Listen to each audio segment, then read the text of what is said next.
We welcome you. Thanks to you guys for showing up on this windy evening, at least here in this part of Vermont. My name's Julie Filiberti, and I am part of the Friends of Missisquoi National Wildlife Refuge, and our organization is dedicated to supporting the refuge. One of the ways we do that is to bring you educational presentations like the one we're here for tonight.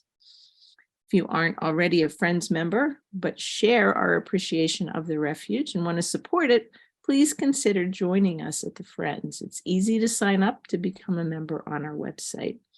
You can also make a donation there if you are so inclined, and would love to hear from you and get your feedback on our programs and events. And if you have any ideas of something you'd like us to cover, would like to hear that too. So if you visit friendsofmissisquoi.org, you can find all of the information.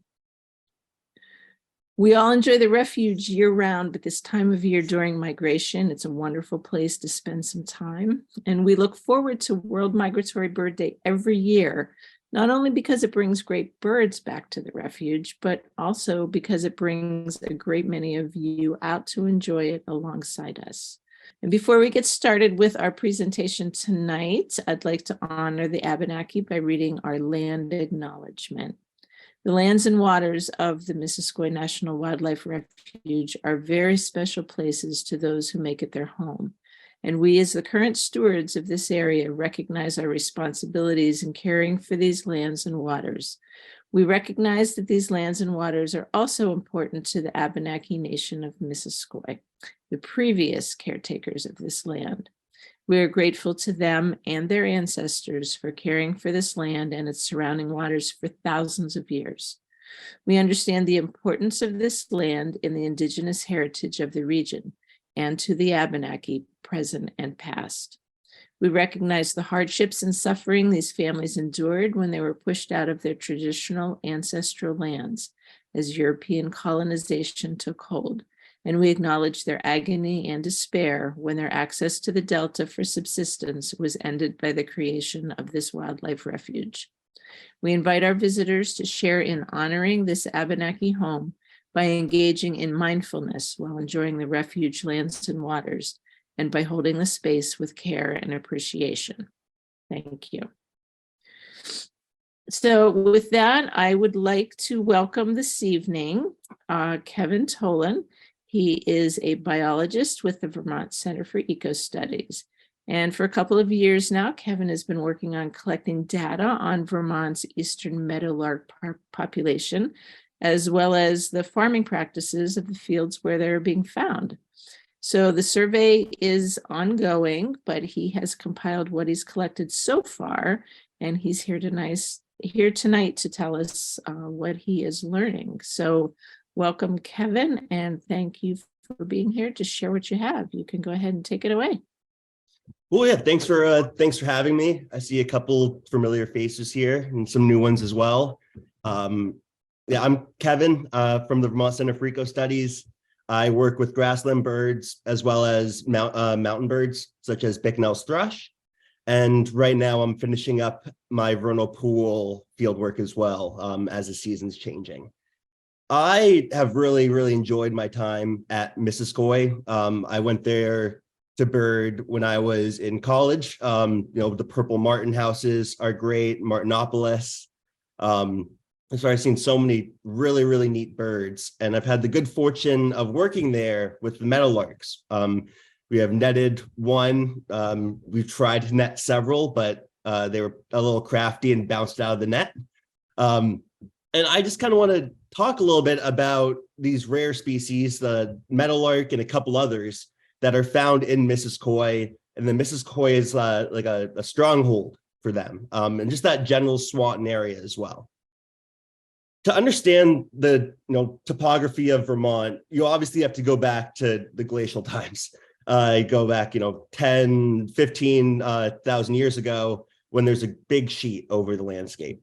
When that receded, that opened up a lot of bedrock and soil, which was established, these peninsula, the Prairie Peninsula, as it's colloquially named, extended up through southern New England, a little bit into Vermont, kind of pine barren-ish, the type of stuff you might still see on the Maine or New Hampshire coast. But there really aren't many fires in Vermont. So a lot of that habitat has been lost. And of course, now Vermont's very forested. But because of our glacial history, we had a large lake form, the Champlain Sea and also Lake Vermont, kind of similar but different, as well as all these other glacial lakes. And this sediment here on the bottom of Lake Vermont is why that's where almost all of our agriculture is.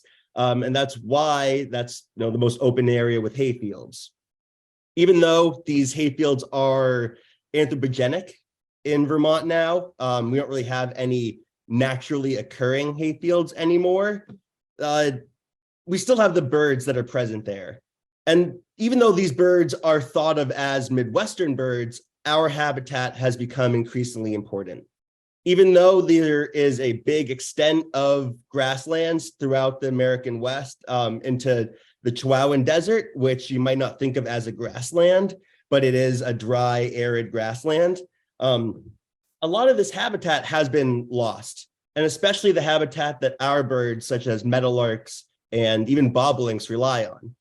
This is an old map from 2001, so it's even more severe now. And all the light orange and greens has been lost. And now it's even more, lost. Only like 1% of these tall grass prairies that are still around are native. Only like 1% of this entire area. And so that means that our fields that we have, even though it's human generated habitat, is helping to subsidize for some of this lost habitat. And if you think about where we are latitudinally, we're kind of right on par with this mid-grass area, which has really suffered heavily. Noah Perlett was on last night, and he talked about bobolinks, which are by far the most well-known and well-studied birds in the state. A lot of what we know about bobolinks throughout New England has come through his work at Shelburne Farms, such as the management and their really unique mating strategies. But we have a lot of other grassland birds that people aren't really aware of these days because they're so rare in the state. Henslow sparrows haven't nested here probably in at least 50 plus years, or at least none that we know of. They've been lost throughout much of the East, the American East. Really haven't been here since like the 60s, nesting really. Sedrens, they might be here in some wet years. Last year, there was a pair down in Rutland. A couple years ago, up near Highgate, there was one in someone's backyard or front yard. And they like really wet conditions, and they're just not really as frequently seen in Vermont anymore. Meadowlarks are the most recent addition to this group of threatened birds, declining extremely rapidly. I'll show a graph that kind of puts this decline in perspective to some of the other species. Upland sandpipers used to be not common in Vermont, but there was at least a couple hundred here. I think this year 3 have returned to their site in Highgate, and those might be the only 3 that we know of in the state at the moment. And there's been some really interesting work done, not in Vermont with them, but throughout the East, primarily in Massachusetts, and some other military installations that have tracked them and shown some really, really surprising stuff. And grasshopper sparrows only have 2 real populations in Vermont. They're found at Franklin County Airport, which you can view from the exterior fence, or from Camp Ethan Allen in Jericho area. That's, of course, not really accessible to the public. But I think Franklin County Airport is their hotbed in Vermont. And a lot of that is due to the sandy soils that are there. All grassland birds, or all birds that nest in grasslands, including ducks and owls, are in a continuum of basically the wetness of their habitat. If it's really short grass, like in this left corner, it's probably going to be dry. If you have more water, the grass is going to grow. And so you have species like the sedren, like I said, that use really, really dense and wet grasses to nest in. and also the Henslow sparrow, which is up there too. These two are very, infrequent in Vermont now. So this habitat has kind of gone away for the most part. You have some stuff down here like the Vesper sparrow, which is found at, was it Saxon Hill, the Saxon Hill Reserve or something like that down near Burlington. That's a pretty sandy site. And grasshopper sparrows also really like these sandy sites. So you have the airport, which probably isn't great for farming, which is why it's an airport and not agriculture. It's pretty nutrient poor soil. So the grass doesn't grow very high. It's kind of sandy and patchy. And we think that's why grasshopper sparrows have kind of gravitated toward that area. I did find one grasshopper sparrow in the wildlife refuge last year, out in one of the hay fields, but it didn't appear to have stuck around. I think that the grass at the wildlife refuge isn't too conducive for their nesting. It's a little too dense, kind of just based on appearance. And three species that are all relatively close together are the meadowlark, the bobolink, and the Savannah sparrow. So we kind of say when you manage for bobolinks or meadowlarks, you're kind of managing for all three species. So this is like the group that we really focus on because you can kind of conserve three species at once, and they're still here in meaningful enough numbers that it's pretty easy to establish new conserved areas that they might immigrate to. Unlike with the upland sandpiper, where there's 3 left in the state, it's a lot harder to establish new populations of them. This is an area that I kind of think of as being really, really nice grasshopper sparrow habitat. This is a controlled burn site in Maine. It's a big pine barren, and every couple of years they'll come through and torch it. All these pines are fire adapted, and they're also adapted to the really nutrient poor soil. So they're the only things that grow. The nutrient poor soil prevents a lot of other really big stuff from growing up. And if it does grow up, it's going to be torched every couple of years anyways and probably not survive. And so after they burn the site, a couple of years, or even like 1 or 2 years, when the grass starts coming up, you'll start having upland sandpipers and occasionally meadowlarks and definitely grasshopper sparrows move in. We don't really have many sites in Vermont that would be well suited for this type of management, but it's definitely something that really, really interesting to look at down the road. Should it be more economical for landowners instead of having to hay their field, say if it becomes really invaded by invasives?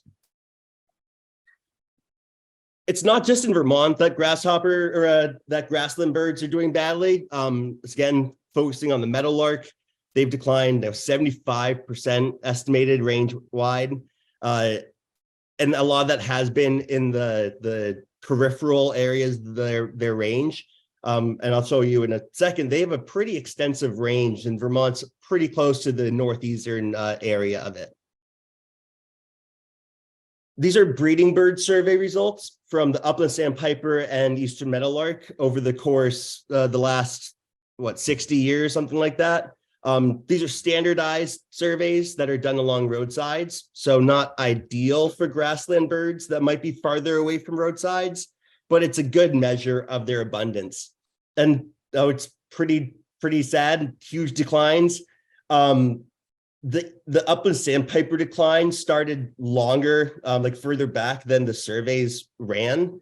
So you're not really seeing the really sudden decline that you're seeing with the meadowlarks, just because this is a more recent decline.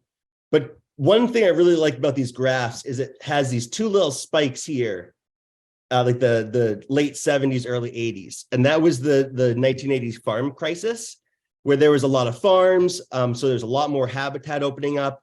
There were suddenly really high interest rates and land value dropped. And so you had all of this newly established farmland going unhayed. And so for a couple of years there, it was fantastic habitat for these birds. But after a couple of years of going unhayed, shrubs started moving in, and then it was no longer really suitable grassland bird habitat. So it really speaks to the importance of long-term, consistent management to keep these populations healthy. And if you give them a chance to rebound, they might be able to. Eastern Meadowlark has a really, really interesting taxonomy. There are 15 subspecies of Eastern Meadowlark. We have the northern one, like this kind of migratory one here. Cuba has a subspecies. I think there's several subspecies throughout Central America. And recently, one of the subspecies was split into its own species. The subspecies was referred to as the Lillian's meadowlark, but now it's the Chihuahuan meadowlark. And it was long assumed that you had the Western meadowlark and the Eastern meadowlark, and they were kind of like sisters, like sister species. And then the Lillian's was like a cousin of the Eastern meadowlark, kind of popping off of that evolutionary branch. But it turns out that the Chihuahuan meadowlark is actually more distantly related from Eastern and Western than they are from each other.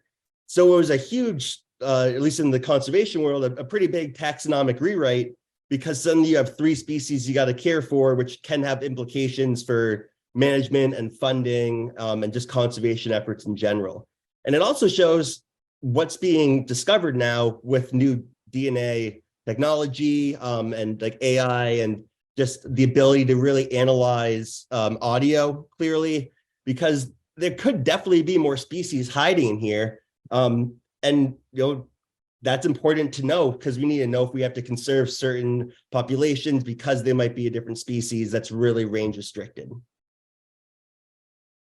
These are my results from last year's bird surveys. We had a ton of great volunteers out there looking, a couple mornings throughout the summer, basically confirming if the birds were still in the field and if the field remained unhayed for at least like 2 months, basically, which would be long enough for them to fledge a nest.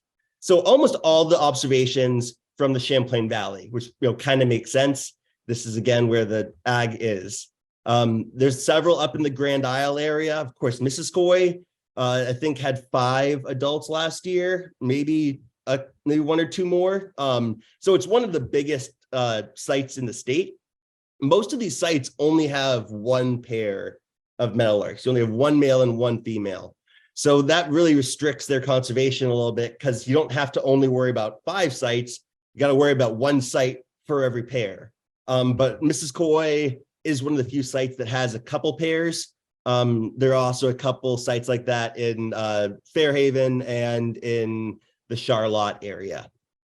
Kind of surprisingly to a lot of people, there aren't any known populations along the Connecticut River anymore. That used to be one of like the strongholds for grassland birds in Vermont, but it seems like it's been really not productive for meadowlarks lately. There was a site down here that we're trying to get reestablished. Some folks down there are doing really good work getting funding for the site and helping getting it reseeded into grass. It was hay. It's a huge, like 80-acre parcel right on the river that had meadowlarks up until, I think, 2019, and then they hadn't been seen since. But now there's a site in Charleston, New Hampshire, right here. So we're hoping that we can partner with, and we have been partnering with New Hampshire Audubon and NRCS, and of course some other folks, a couple great community scientists down there. And we're trying to get this site conserved. So hopefully at some point they might make their way into Vermont, because these birds don't care if it's a state line. They'll go where there's good habitat. So we're really trying to work outside of Vermont's borders to meet the birds where they are, because the birds aren't going to care that there's an imaginary line down the river. There also might be a new site this year down a little bit south of Brattleboro. I'm hoping to get down there this week to check. It's like a hypothetical site. I've heard rumblings about it. So hopefully that'll be a new addition to the state, which would be great. Of course, down here in the southwest of Vermont, down in Bennington, that's also a kind of a strong area for Vermont meadowlarks, primarily because it's connected right here to the New York grasslands in Washington County. So I think that this is a little bit of like a different population migratory route potentially than some of these other birds that are going to be taking down, maybe even along the Ontario, the agricultural area. In New Hampshire, almost all the meadowlarks are found in airports, which is kind of different than Vermont, where most of our airports don't have meadowlarks anymore. But they also have many fewer meadowlarks than we do because they don't have the huge expanse of habitat in the Champlain Valley that we do. And if you look at this map to the left, all these red dots are areas that during the first breeding bird atlas in the 80s, they had meadowlarks. And in the second bird atlas in the early 2000s, they didn't. And the strong area has been Champlain Valley, but everywhere outside the Champlain Valley has really lost their birds. There's a couple of sites that are still holding on in this map and even today, but the vast majority of the sites lost in Vermont have been outside the Champlain Valley. Kind of interestingly too, because almost all their birds are at airports, they have actually more grasshopper sparrows than we do, even though they only have like a small fraction of the meadowlarks, which is always kind of a fun stat. That's because they have more sandy areas probably, so just more grassland, grasshopper sparrow type habitat. But I always kind of think that's crazy because it's the exact opposite in Vermont.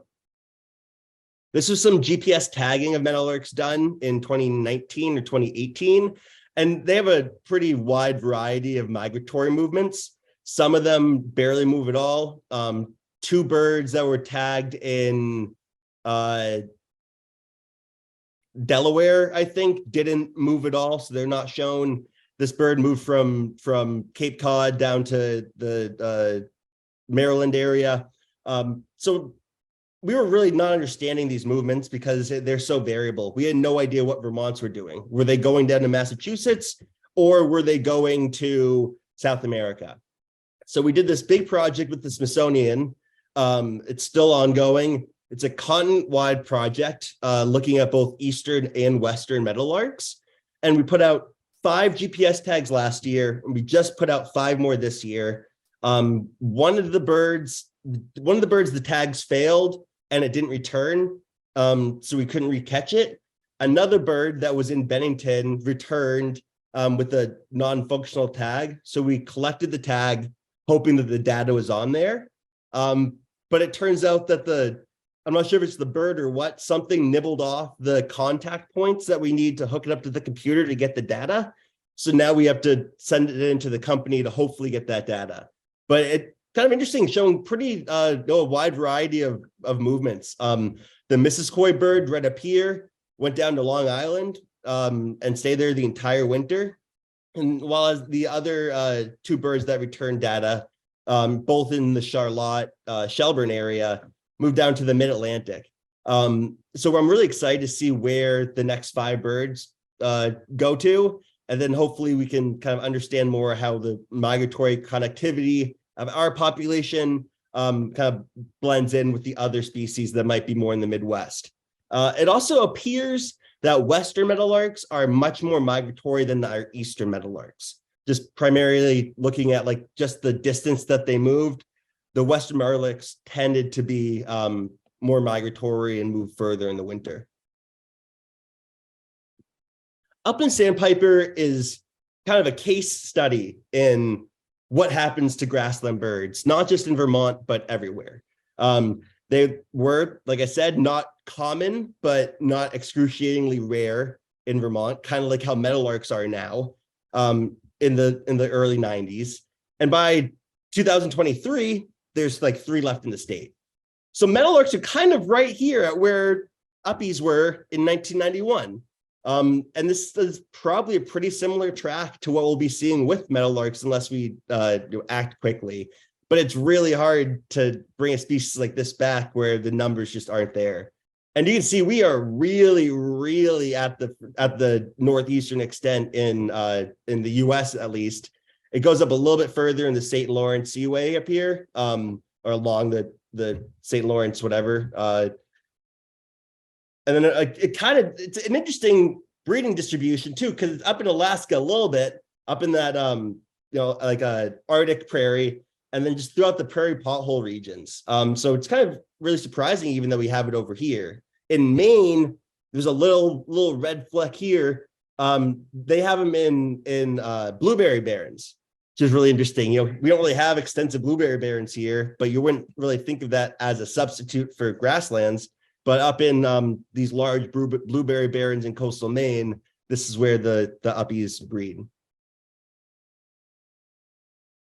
One of my colleagues did some GPS tagging with these and discovered the first ever instance of an upland sandpiper overwintering in the Amazon basin, which is shocking because they mainly overwinter down here in this polygon here in these grasslands, and would never be considered as a species that would overwinter, in the jungles of the Amazon along a river. So just so much we don't know about these birds, and their long distance migrations don't help at all.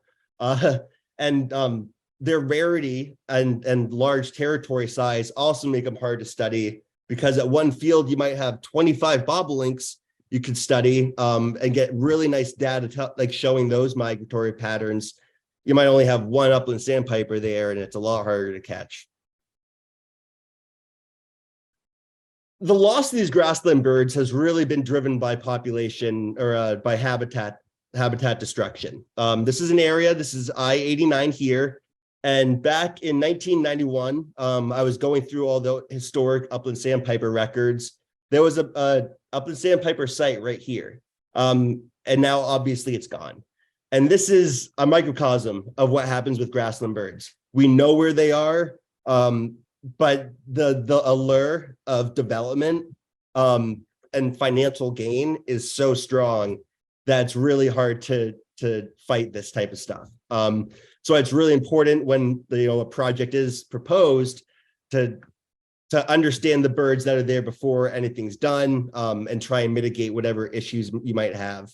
Now grassland bird habitat is protected under Act 250 and 248, which has some limitations on like solar development and stuff. But it's hard if you only have one site or two sites that have the birds, such as upland sandpiper or grasshopper sparrow.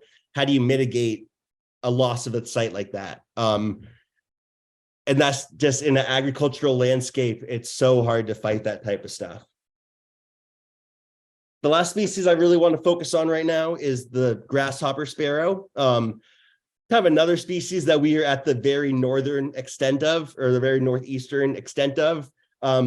They have a shorter distance migration than the other two species that I was talking about, but they're much smaller and a lot more stealthy. Their song doesn't carry nearly as far as a meadowlark's does. Upland sandpipers are well known for perching up on posts and being fairly obvious, but grasshopper sparrows don't. So we didn't really know when they were actually arriving on the breeding territories, because if you look at eBird records, they don't really pick up. The eBird records don't really show the birds arriving until, depending where you are, April into May. But doing some work with nocturnal flight calls, it's been shown that in the Pennsylvania is where the study was done. They're actually showing up like a week plus before they're being detected on eBird or by song. So there's still a lot we don't know about these and like their migratory patterns and just their timing of arrival in Vermont. But it might be that early season management has a big impact on them because they might be arriving earlier than we think they are. There's been some light level geolocator work done with these, again, done by Jason and Roz Renfrew. They deployed these geolocators, which measure the day to night period. They did 30 units at 60 sites. So a lot of birds. Some of the sites had great luck with it. Others, I'm not entirely sure what happened. But it shows a pretty stark divide right kind of down the Mississippi drainage basin of like a eastern and western populations. The eastern ones appear to mostly go down to the Caribbean area. Maybe they'll go into Florida as well, some of those central Florida grasslands. But west of the Mississippi, they appear to be going mostly down to Mexico or perhaps southern USA. I think it's a pretty interesting and very obvious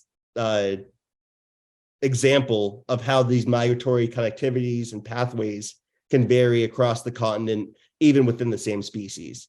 And we're kind of hoping to do something similar to this with Eastern Meadowlarks, but also with Western Meadowlarks, to get a sense of what their connectivity is like. I also wanted to mention one of the rarest birds on the continent, the Grasshopper Sparrow in Florida, the subspecies, the Florida Grasshopper Sparrow. It's only found in a very, very small area in central Florida. There's only about I think 80 left is the estimate. And they actually have a captive breeding program for these. So I think that last time I checked, they had 15 pairs in big outdoor aviaries, basically just smack dab in the middle of this habitat, so they can help ensure the birds are safe and that they're breeding. I think they can help boost their nutrients and stuff to make sure they're in really good shape to be released eventually. And then they release the offspring. So they think have like 20% of their released birds are estimated to be breeding, which for a grassland bird is, or just for any bird reintroduction like this is a very high amount. So it's been a pretty successful project at slowing the decline, but the decline is still not fully understood. So it's kind of the first step of many that we're going to have to do to really conserve these species and the subspecies and ensure it doesn't go extinct. I also wanted to give a shout out to the bees. Over the past couple of years, my colleague Spencer Hardy has been doing a statewide bee inventory. They have found there's like 350 native bee species in Vermont.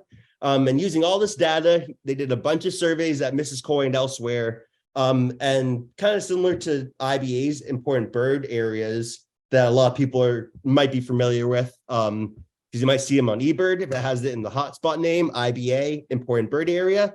They created some important bee areas. And this is usually due to special habitat such as banks or wetlands or certain plants that might be regional. And so these are all data points from bees they found, some pretty rare in the imperiled status. So that's just kind of a cool thing that this whole area is unique, not just for grassland birds, but also for these bees that use the meadows to pollinate. Some of these species are like twice removed from flowers, so they use another bee species as the host for them. So it's very complicated food webs and interactions that Mrs. Corey and the whole Swanton area is helping facilitate by having these big open prairies and special habitats. And one other flying species, the common blue. This is a species that is very widespread in Europe. And it was introduced in Quebec in around 2005. And this is a map from iNaturalist. This is Montreal, and it's very well established in Montreal. And now it's slowly making its way into Grand Isle and Franklin County. So this is a beautiful butterfly. This is the male on the top and the female on the bottom. If you're a birder, you can easily be a butterflyer. Just keep an eye out for the butterflies you see around. Put them on iNaturalist or eButterfly if you wanna. We're currently doing the second Vermont Butterfly Atlas. So we did one 20 years ago, and now we're gonna go back and resurvey these same areas to see how our butterflies have changed. And this is probably gonna be, or is definitely going to be, a new butterfly for the state in this effort. So it's kind of important to track how it's expanding in Vermont. And also it's just a really fun thing to do. If the birds kind of die down, at 9 or 10, that's when the butterflies are picking up, right? And you can go do butterflying in August and September when the birds might be a little bit slower. Ooh. Ooh.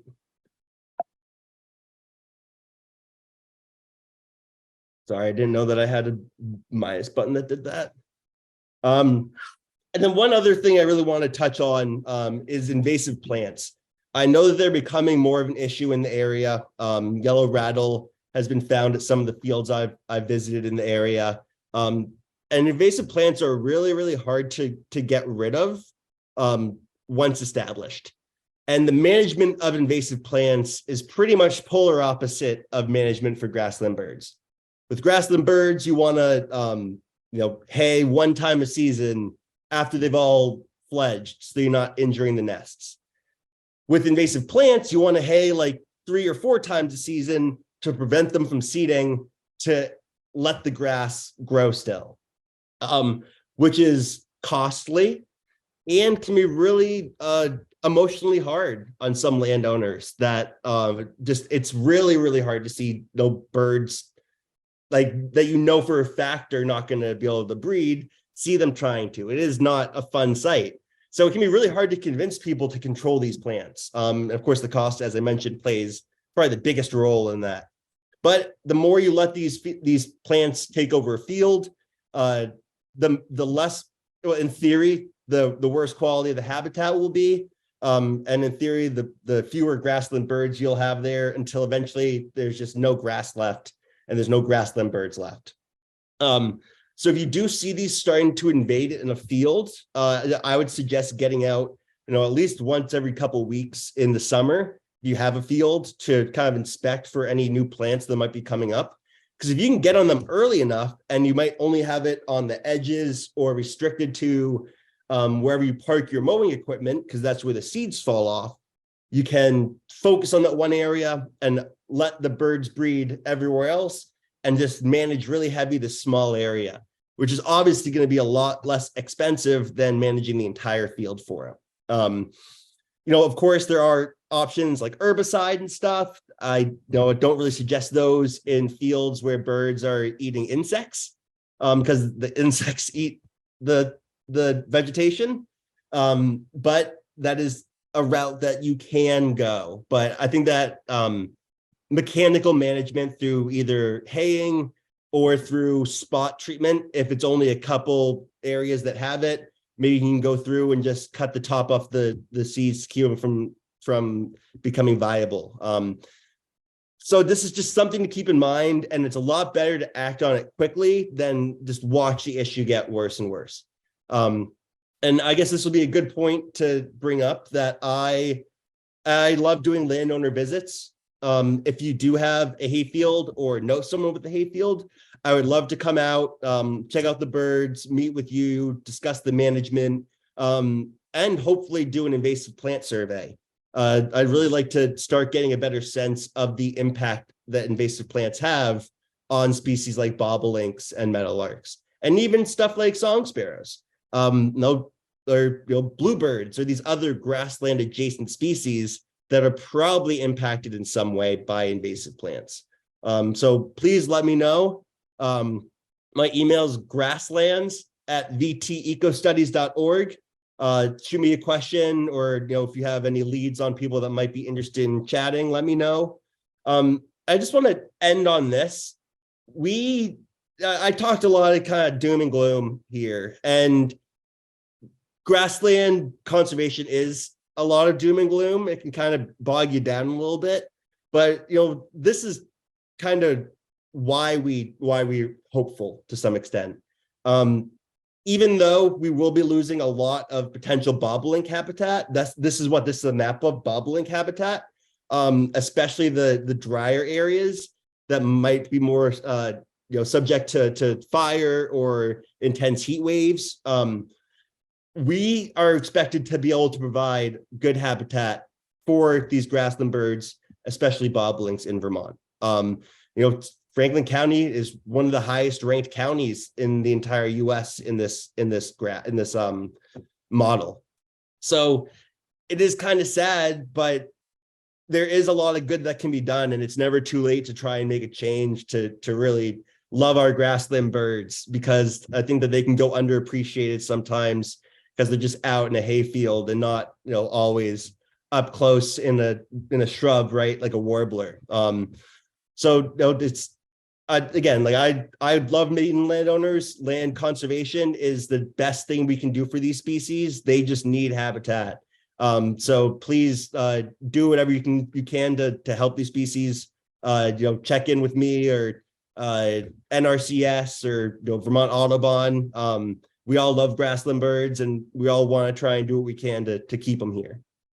And just one final plug for VCE. Again, we're doing the Vermont Butterfly Atlas next 5 years. Adopt a block. Follow us on social media if you want, or get our e-news. Shoot me an email. Love chatting with people. And thanks for spending some of your Friday evening with us.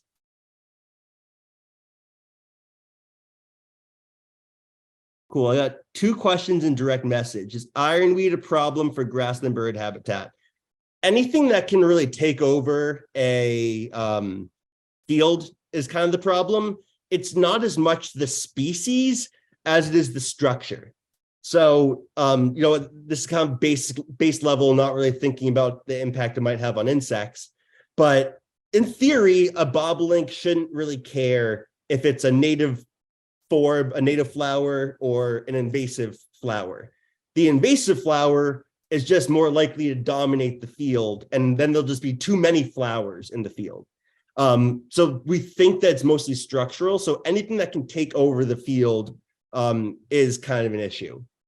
How might the expansion of the Franklin County Airport affect the grasshopper sparrow population there? I think it's a little bit of a hot button issue. I can't imagine it's going to be great. It'd be probably better to not touch the habitat, but story of grassland birds. But I'm hoping that whatever we can do to mitigate those issues are being done.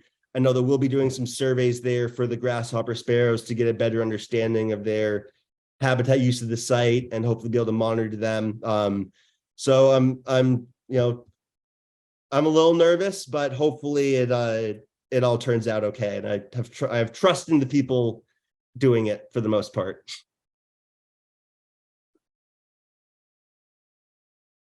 So I have a question on my end, Kevin. Yep. From Emily. She said, any speculation why Western meadowlarks migrate further than Eastern? Is there anything to do with available habitat? I mean, and also, how genetically similar are the 2 species? Yeah, I don't have an exact reason why they do. If I had to hazard a guess, it's because they're in drier areas. So perhaps they have to chase resources. Like for us, for Eastern meadowlarks, and this also might be the case for them, Eastern meadowlarks could survive our winters for the most part, as long as there's no snow. If there's no snow and they can find food, like 2 years ago, one survived all winter in Ferrisburg, and the one from Mrs. Coy overwintered in Long Island. And it's not like Long Island is dramatically colder than the Champlain Basin. So I think it's probably something with either the cold, the snow, or habitat / food changing with the seasons because of the drier weather. But I have never seen a Western meadowlark, so I'm by no means an expert on it. I don't have a percentage for similarity. They can and sometimes do hybridize. It's not common, but it can happen. But it's kind of interesting because they have a pretty natural division right here at this mixed prairie. So you have like the meadowlark, which is kind of like in this wetter portion here, in the tall grass, midgrass, except for the Arizona population, and the western is over here more where it's a little bit drier. So they do have habitat preferences beyond just not mating with each other. That kind of keeps them separated most of the time. But they're close enough that they can hybridize.